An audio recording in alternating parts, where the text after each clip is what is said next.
Bismillahirrahmanirrahim. Assalamualaikum warahmatullahi wabarakatuh.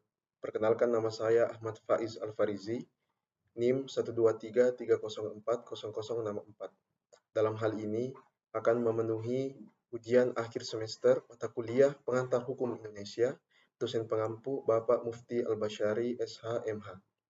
Di sini saya akan menyampaikan dua materi terkait dengan hukum tata negara dan rancangan undang-undang penyiaran dengan judul Problematika Rancangan Undang-Undang Penyiaran dalam Perspektif Hukum Tata Negara.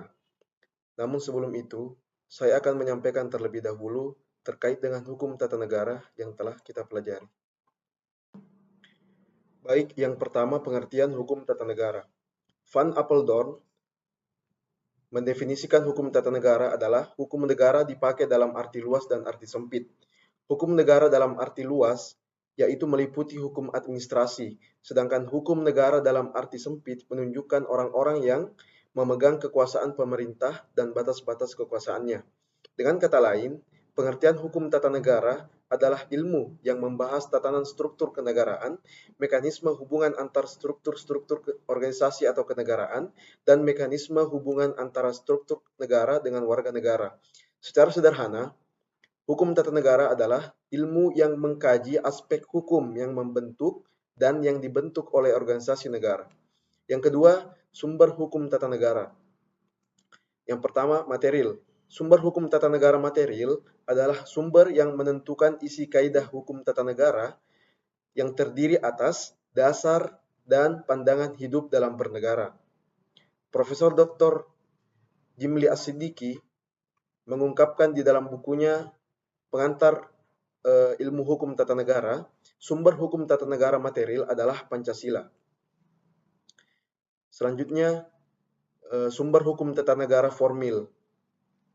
Sumber hukum tata negara formil ada 7 macam, yaitu konstitusi, peraturan perundang-undangan, yang ketiga hukum adat ketatanegaraan, yang keempat konvensi ketatanegaraan, yang kelima jurisprudensi ketatanegaraan, yang keenam hukum perjanjian internasional ketatanegaraan, dan yang terakhir doktrin ketatanegaraan. Selanjutnya, bentuk-bentuk negara di dunia beserta contohnya. Yang pertama, negara federal. Negara federal dapat diartikan sebagai bentuk negara yang terdiri dari kumpulan beberapa negara bagian. Contohnya Amerika Serikat, Meksiko, Australia, Malaysia, Brasil, India, Swiss, dan Jerman. Kemudian negara kesatuan. Kedaulatan keluar maupun ke dalam dari negara kesatuan sepenuhnya dimiliki oleh pemerintah pusat. Contoh daripada negara kesatuan yakni Indonesia, Belanda, Filipina, Jepang, dan Italia. Kemudian negara konfederasi. Negara konfederasi merupakan negara yang terbentuk dari perkumpulan beberapa negara yang membuat perjanjian internasional yang berisi kewenangan tertentu yang diberikan kepada konfederasi. Contoh negaranya yaitu Uni Emirat Arab, yang merupakan negara yang terdiri dari 7 emirat yang memiliki kekuasaan sendiri dalam berbagai bidang. Kemudian negara netral. Negara netral yakni sebuah negara yang secara sengaja menahan diri untuk tidak terlibat dalam konflik internasional. Contohnya Austria dan Swiss. Selanjutnya, gabungan negara-negara merdeka. Negara-negara tersebut memiliki satu kepala negara dan melaksanakan hubungan internasionalnya secara bersama-sama. Contoh daripada bentuk negara ini adalah Uni Austria dari contoh penerapan Uni Real. Kemudian contoh yang lain adalah negara-negara Timur Tengah seperti Mesir dan Suriah juga pernah bergabung dalam United Arab Republic. Bentuk negara selanjutnya yaitu negara terpecah. Negara dikatakan terpecah ketika suatu negara yang diduduki oleh negara yang berkonflik pada Perang Dunia Kedua memiliki ideologi yang berbeda. Contohnya negara Korea yaitu Korea Selatan dan Korea Utara. Selanjutnya negara protektorat. Protek yang berarti melindungi. Dalam bentuk negara protektorat terdapat 2 buah negara yang mana suatu negara kolonial melindungi negara yang berada di bawah kekuasaannya. Negara yang pernah menerapkan bentuk negara protektorat adalah Vietnam, Laos, Kamboja, Tunisia, dan Maroko. Dan selanjutnya adalah negara kecil. Negara kecil adalah negara yang memiliki bentuk kedaulatan yang tidak begitu luas. Contohnya adalah Monaco dan Vatikan di benua Eropa. Selanjutnya bentuk-bentuk pemerintahan. Bentuk-bentuk pemerintahan ada komunis, liberal, demokrasi liberal, presidensial, dan parlementer. Kemudian yang terakhir, lembaga-lembaga negara Republik Indonesia menurut Undang-Undang Dasar 1945, Indonesia menganut sistem yang disebut trias politika. Trias politika sendiri berarti pemisahan kekuasaan pemerintah yang dibagi menjadi 3 bagian dengan posisi yang sejajar. Pemisahan ini bukan berarti ketiga kategori lembaga tidak bersinggungan sama sekali, namun masih menjalankan koordinasi satu dengan yang lain. Yang pertama, lembaga eksekutif. Lembaga yang masuk dalam kategori lembaga eksekutif adalah presiden dan wakil presiden termasuk menteri-menteri yang berada di bawahnya. Yang kedua, lembaga legislatif. Lembaga ini adalah masuk ke dalam kategori legislatif dalam membuat undang-undang, yaitu Dewan Perwakilan Rakyat atau DPR, DPD, dan Majelis Permusyawaratan Rakyat. Terakhir, lembaga yudikatif. Sama dengan penamaannya, yudikatif berhubungan dengan penegakan hukum, di mana di dalam kategori ini terdapat Mahkamah Agung, Mahkamah Konstitusi, dan Komisi Yudisial. Tugas lembaga yudikatif adalah menyelesaikan sengketa, menafsirkan hukum, dan memberikan keputusan yang adil. Baik, selanjutnya saya akan memaparkan materi terkait dengan judul yang saya angkat, yaitu Problematika Rancangan Undang-Undang Penyiaran dalam Perspektif Hukum Tata Negara. Proses penyusunan naskah revisi Undang-Undang Nomor 32 Tahun 2022 tentang penyiaran menuai kritik dari berbagai kalangan.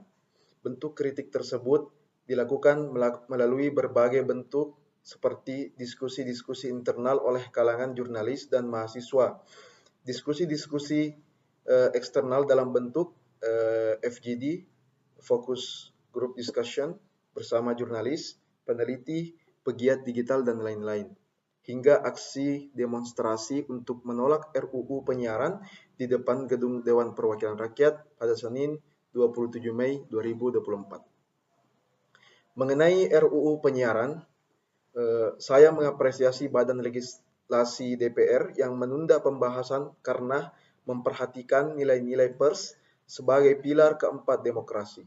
Meskipun begitu, RUU Penyiaran setidaknya memiliki 3 catatan krusial, yaitu pertama, adanya pelanggaran hak asasi manusia, kedua, pengabaian terhadap teknik penyusunan peraturan perundang-undangan, dan yang ketiga, perluasan kewenangan Komisi Penyiaran Indonesia atau KPI.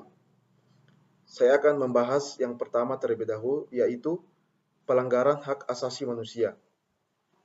Pasal 50B ayat 2 huruf C RUU Penyiaran terang-terangan melarang penayangan eksklusif jurnalistik investigasi. Ketentuan ini jelas melanggar hak asasi manusia yang mengancam kemerdekaan pers karena bertentangan dengan pasal 28 Undang-Undang Dasar 1945 dan pasal 4 ayat 2 Undang-Undang Nomor 40 Tahun 1949 tentang pers yang melindungi pers nasional agar tidak dikenakan sensor, pemberedelan, atau pelarangan penyiaran. Selain itu, pemberian fungsi KPI dalam mengawasi konten siaran juga membatasi ruang gerak media serta mengancam kebebasan berekspresi. Bagaimana kreativitas konten digital masyarakat menjadi maju jika dihambat oleh adanya verifikasi oleh KPI. Hal ini jelas bertentangan dengan pasal 24F, pasal 31 ayat 1, dan pasal 32 Undang-Undang Dasar 1945 yang memberikan jaminan hak konstitusional kepada warga negara dalam mengakses informasi dan komunikasi untuk mengembangkan pendidikannya dan kebudayaannya. Yang kedua, pengabaian terhadap teknik penyusunan peraturan perundang-undangan. Dalam penulisannya, bagian dasar hukum dalam RUU Penyiaran hanya menyebutkan pasal-pasal yang ada di dalam Undang-Undang Dasar 1945 dan tidak menyebutkan ketentuan peraturan perundang-undangan lainnya yang terkait dengan RUU Penyiaran. Misalnya, UU Pers tidak disebutkan sebagai dasar hukum dalam RUU Penyiaran. Pengabaian tersebut melanggar teknik penyusunan peraturan perundang-undangan yang disebutkan dalam Undang-Undang tentang Pembentukan Peraturan Perundang-undangan. Adapun di dalam teknik penyusunan peraturan perundang-undangan tersebut menegaskan penyebutan peraturan perundang-undangan terkait yang memerintahkan pembentukan suatu peraturan perundang-undangan. Dalam hal ini, pasal 4 ayat 2 UU Pers telah menegaskan bahwa siaran yang bukan merupakan bagian dari pelaksanaan kegiatan jurnalistik diatur dalam ketentuan undang-undang yang berlaku. Akan tetapi, di dalam RUU Penyiaran tidak menyebutkan Undang-Undang Pers sebagai dasar hukum selain Undang-Undang Dasar. Yang ketiga, perluasan kewenangan KPI. Berdasarkan pasal 8A ayat 1 huruf Qui Jungto pasal 42 ayat 2 Jungto pasal 51E RUU Penyiaran, KPI berwenang untuk menyelesaikan sengketa jurnalistik di bidang penyiaran.